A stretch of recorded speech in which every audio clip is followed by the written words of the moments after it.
মৃত্যুবরণ করতে হবে, আমি বাঁচবো না, খালেদা জিয়া একদিন বাঁচবে না, কিন্তু আমাদের এই মুহূর্তে দেশের স্বার্থে, দেশের স্বার্থে আমার নেত্রী বেগম খালেদা জিয়াকে আরো কিছুদিন আল্লাহ রাব্বুল যদি বেঁচে রাখে, এই দেশের কল্যাণ হবে, দেশের মানুষের উপকার হবে। এই নেত্রী দেশের মানুষের জন্য অসংখ্য ভালো কাজ করেছে। আমরা আজকে প্রাণ খুলে এই আকাশের মালিক, এই দুনিয়ার মালিক, এই বাতাসের মালিক আল্লাহ রাব্বুল আলামিনের কাছে মন থেকে দোয়া করব, আল্লাহ রাব্বুল আলামিন যেন ওনাকে সুস্থ করে বাংলাদেশের জনগণের মাঝে ফিরিয়ে দেয়। খালেদা জিয়া কিন্তু আপনাদের নেতা না, আমার নেতা না, বিএনপি নেতা না, পুরা বাংলাদেশের জনগণের নেতা বা নেত্রী, পুরা দেশের মানুষের অহংকার। আমরা শুধু বিএনপি নেত্রী বলে বিএনপির মধ্যে সীমাবদ্ধ রাখতে চাই না। খালেদা জিয়া পুরা সমগ্র বাংলাদেশের অহংকার, পুরা বাংলাদেশের নেত্রী, সে বাংলাদেশের সাবেক প্রধানমন্ত্রী, এই দেশের জন্য অনেক কিছু করেছে। আমরা কি ওনার জন্য আজকে মন খুলে আল্লাহর কাছে দোয়া করতে পারি না একটু? এই খালেদা জিয়ার জন্য বাংলাদেশের লক্ষ লক্ষ লোক দোয়া করতেছে। এবারকে হাসপাতালে স্রোত, জনগণের স্রোত, বন্যার মতো মানুষ যাচ্ছে তাকে দোয়া করার জন্য। তার কার এই সৌভাগ্য আছে যে তার মতো এরকম লক্ষ লক্ষ মানুষের দোয়া পেয়েছে? আমি কিন্তু দেখি নাই।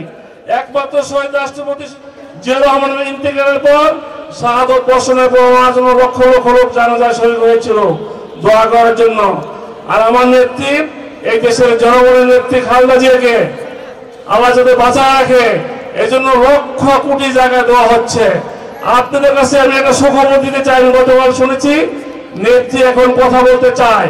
অনেকে তো নানান ধরনের গুজব ছড়াইছে, কিন্তু নেত্রী যারা আত্মীয় স্বজন গিয়েছিল, উনি কথা বলতে চেষ্টা করতেছে। তার মানে কি আগের চেয়ে অনেক ভালো অবস্থায় চলে এসেছে। এটার কারণ কি?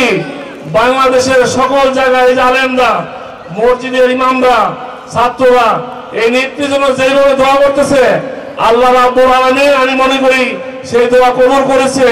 এই জন্য নেত্রী এখন গতকাল না পরশুদিন শুনছি নেত্রী মুখ খুলে কথা বলার জন্য চেষ্টা করতেছে। মানুষ কিন্তু একটা শক্তি, একটা ষড়যন্ত্রকারী গ্রুপ বলছে নেত্রীর সম্পর্কে নানান ধরনের গুজব ছড়াচ্ছে। জনগণ এই গুজবে কান দেয় নাই। জনগণ শুধু দোয়াই করতেছে, আল্লাহর কাছে শুধু দোয়াই করতেছে। আল্লাহ রাব্বুল দোয়া কবুল করেছে। ইনশাআল্লাহ আমার বিশ্বাস আগামী কয়েকদিনের মধ্যে ওনাকে বেডে স্থানান্তর করা হবে। ওনাকে বিদেশ বিদেশ নাও যেতে পারে। উনি সুস্থ হয়ে আমাদের মাঝে ফিরে আসবে ইনশাআল্লাহ। আপনারা ওনার জন্য মন থেকে দোয়া করবেন। আমার মায়ের জন্য যেভাবে আমরা দোয়া করি, আমার আপন যে মায়ের পেটে আমরা জন্মগ্রহণ করেছি তার জন্য আমরা যেভাবে দোয়া করি, আজকে আমার এই নেত্রীর জন্য সেভাবে দোয়া করব। আল্লাহ অবশ্যই আমাদের দোয়া কবুল করবে আমি বিশ্বাস করি। আমি আর কথা বলতে চাই না। সামনে যে নির্বাচন, সবাই বক্তব্য দিয়েছে। আমার বক্তব্য হচ্ছে দানের শীষ হয়েছে ঐক্যের প্রতীক, দানের শীষ জিয়া রহমানের প্রতীক, দানের শীষ তারেক রহমানের প্রতীক, দানের শীষ আমাদের মা বেগম খালেদা জিয়ার প্রতীক। দানের শীষ যদি আমরা উইন করাইতে পারি, এই বাংলাদেশের কোনো বিশৃঙ্খলা, কোনো অশান্তি থাকবে না। আমরা চাই আগামী নির্বাচনে দানের শীষকে বিপুল ভোটের মাধ্যমে আমরা সর্বশক্তি প্রয়োগ করে এই এলাকা থেকে দানের শীষের প্রার্থী আমরা অবশ্যই জয় করাবো ইনশাআল্লাহ। তারেক রহমানের হাতকে শক্তিশালী করব। বেগম জিয়া অসুস্থ হবে, তার হাতকে আমরা শক্তিশালী করব ইনশাআল্লাহ। আপনাদের সকলের দোয়া চাই এবং আপনারা যা চান তারেক রহমানও সেটা করবে। তারেক রহমানের জনগণের বাইরে না। আপনারা কি তারেক রহমানের সঙ্গে আছেন? তারেক রহমানও আপনাদের কথা শুনবে এবং আপনাদের পাশে থাকবে এবং আপনাদের সিদ্ধান্ত মেনে নিয়ে তারেক রহমান ইনশাআল্লাহ আপনাদের মনে আশা পূর্ণ করবে। এখন দোয়া হবে আমাদের নাজমুল হাসান ভাই, উনি অনেক বড় আলেম, দিনদার ব্যক্তি, উনি আমার নেত্রীর জন্য দোয়া করবে। আমরা প্রাণ খুলে আল্লাহ রাব্বুল আলামিনের কাছে দোয়া করব, আল্লাহ যেন আমার নেত্রীকে অতি দ্রুত সুস্থ করে বাংলাদেশের জনগণের মাঝে ফিরিয়ে দেয়। আসসালামু আলাইকুম।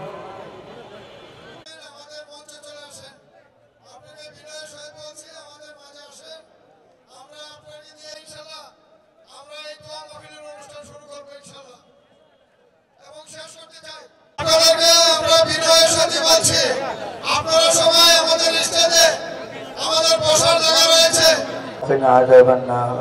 اللهم رب ارحمهما كما ربياني صغيرا. رب اجعل لي مقيما ولا مرضا إلا شفيته ولا مبتلا إلا عافيته إلا قضيتها يا رب العالمين परवरदिगार आलम हमारे जिंदगी शौक़ रब्बिल आलमीन। अस्सलामु अलैकुम व रहमतुल्लाह। শিখাবা তোরা থানা বিএনপি অত্যন্ত পরিশ্রমী নেতা শিখাবা আফসার এই আপনাদের করে বসে না জায়গা আছে দিকে চাপতে পবিত্র চেন মোহাম্মদ মামুন ভাই উনি অটো চালক নিশান সঙ্গীত দলের সম্মানিত যুগ্ম আহ্বায়ক